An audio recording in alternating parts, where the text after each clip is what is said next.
Hello, everyone. It's Kelly from the Hub, here with our friend Pastor Jim from Bergstrasse. Today we are talking about technology. I will say that Jim and I have been talking to each other on this call for about 45 minutes already, and we could have probably recorded 6 or 7 different interviews. So we're talking about technology.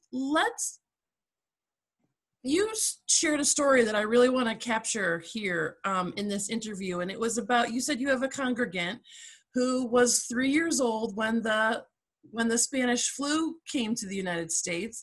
Let's talk about that, because that is part of this whole technology thing. So do you want to share that story?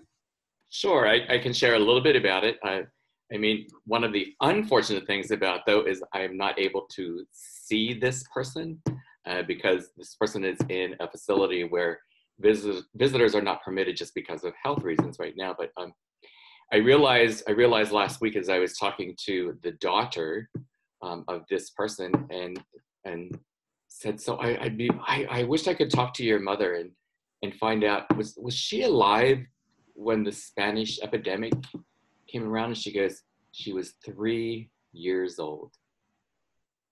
And for me, it was just like, wow. And I've had other conversations with this person, before the shelter-in-place directives came about, and just to be able to sit and listen to this woman just kind of like sit at her feet and just in awe of how the world has changed for her, and how so many things are so different from her. And actually, this person is still pretty sharp. Wow. She's still pretty sharp. Yeah, and I would just so love to be able to sit with her again and just sort of like pick her brain with a little bit more stuff. But now the only way that you can talk to her now is actually through FaceTime. Which, and who would have ever thought that? Right. 100 years it's been, 102 years or whatever it's been since that epidemic hit the United States. And I mean, there are young people around today who have no concept of that time in history. I mean, I think about Teddy Roosevelt, and I think about all the fantastic things, the second industrial revolution, and, the start of a prohibition and suffrage. And so, I mean, as a historian, I have a real sense of that. But how do we wrap our heads around this technology stuff? Some days it is like really like mind-blowing, and like, how do we do it? And so I'm definitely not 100 years old, but I remember when computers were something that was in a big building, in a room in a big building that was larger than a house. Right. Whereas now this is a mini computer and it's a telephone. So just the idea that the world around us is changing in so many ways that we have no control over it. And I think that now if you're not on it, in it, using it, you can pretty feel excluded. And I think that people who are younger or older who are not using, people who are younger need to sort of go, oh, I never thought about it that way before. But how do you tell someone, be nice to someone who's never done something that you've always done, because you always have known it? So how do we connect both of those groups together so that they feel like they're included with each other? And the thing is I'm sure that we did the same thing when we were that age. Right, when we got that giant microwave, and I said to my mom, seriously, press the popcorn button. And she was like, right, how do you even handle that stuff?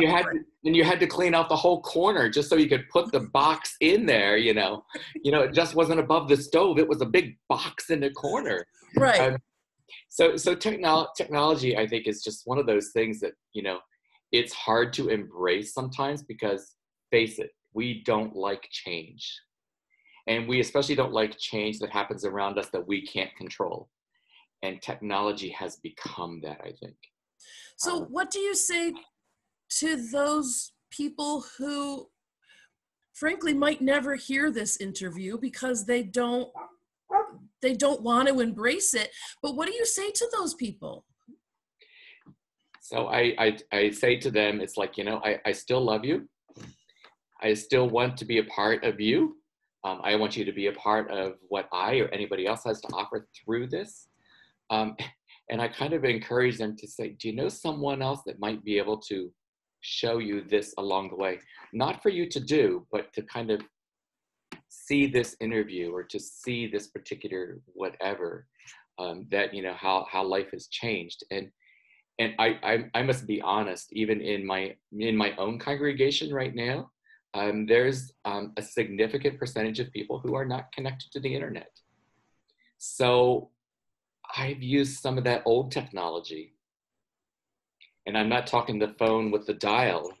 I'm actually talking paper and pen. Oh, good. So, I mean, and that's, and I try to embrace people where they are and not try to force it on them. Yeah. I'd be on, I mean, part of it is, I would hope that sometimes they do figure it out, but I think they will figure some things out, and it's okay. But it is very challenging for us who are learning to use this technology. I'll be honest, up until 2 months ago, I only did one Zoom session a month. Now I'm averaging 2 a day. And it's hard. I do 4 or 5 a day. Yeah. I mean, I think there's a lot of people out there. I mean, and I've been talking to some colleagues who have said, we need to limit the amount of Zooms we're doing a day. I mean, there's been some interesting articles written about the psychology of watching yourself that long, because we've never done that. And then what does that much technology do to you? Yeah. And so, right, technology is not all good. No technology is not all good. Right. It's not all bad. Yeah. Right. I mean, I will say one of the positives about technology of what we're calling today, the technology we're calling today, in particular, anything that goes over the internet, it has opened the world for a whole lot of other people too. I will say that, just for example, like, I know that many churches in our area and around the world have been doing services and stuff online. And everybody that I talk to has indicated that they know of particular viewers that have been part of their congregations for years and haven't stepped. They're not even Christmas and Easter folks. They just, for whatever reason, haven't been there and are tuning in. So in some ways, this technology has been able to open the doors for some people. And I think that you and I have personally had a conversation that there have been people in other states who have watched church services that they have no connection to. And absolutely. Who would have thought? Well, and our services average 12 different states on any given weekend. And it's like you start looking, oh, who do you know? And, well, I know that so-and-so lives here, and maybe they have friends that live there, and all of a sudden, this technology is bringing people together in ways that we could have never imagined. I mean, I know of people within our congregation that have family and friends that live in California, that live in Massachusetts, that live in North Carolina, and it's like, it's a way of connecting, and it's a way that I think it's also a way that we can get to see that we are all really in this together.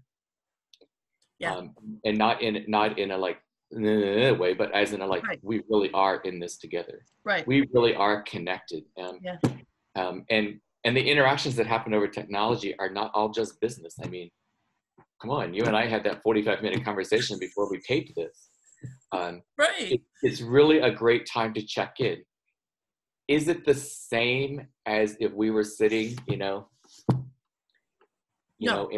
restaurant? Absolutely not. But it's much better than not seeing you. That's exactly right. And I think that's one of the things that I would even suggest to anybody who's listening to this, that, you know, if you've got a friend that you know that is not connected to the internet or whatever and able to do some of that, teach them, Yeah. show them. It's not as hard as you think.